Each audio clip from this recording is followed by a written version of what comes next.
Good evening and welcome to tonight's regional news. CARACOM has slammed the outgoing Donald Trump administration for designating Cuba as a state sponsor of terrorism. Trump demits office as United States President on January 20.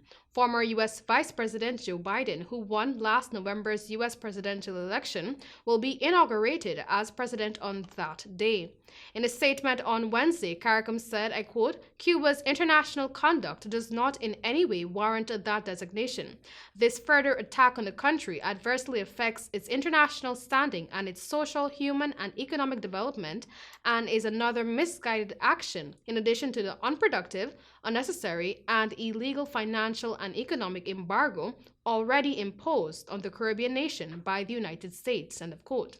The embargo on Cuba was imposed in February 1962 by then U.S. President John F. Kennedy. CARICOM called for the, I quote, immediate review and reversal of these unjustified actions taken in regard to Cuba and looks forward to the United States moving towards normalizing relations with Cuba, end of quote.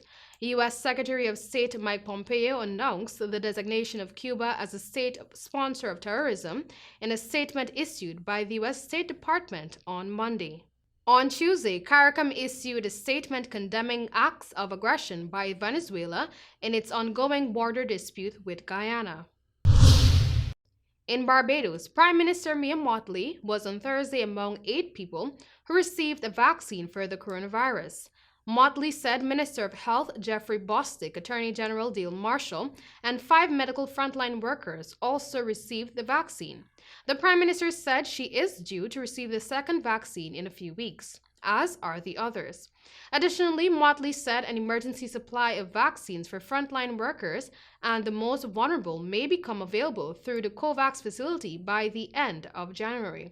Senior Medical Officer of Health Dr. Anton Best and Head of the Harrison Point Isolation Facility Dr. Corey Ford gave updates during the press conference. Head of the Health Communications Team, Ambassador Elizabeth Thompson, also participated. The Prime Minister said Minister of Foreign Affairs and Foreign Trade Senator Dr. Jerome Walcott had been working feverishly this week to access other vaccines. And finally, travelers from South America are no longer allowed to come into the UK amid fears over a new coronavirus variant first identified in Brazil.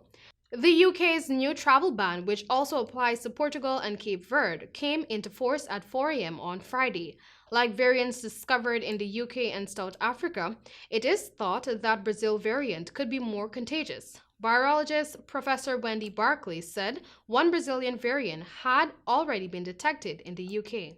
However, she said that this was not the variant of concern, which is thought to be more infectious. That was all for tonight's original news. Thank you for joining.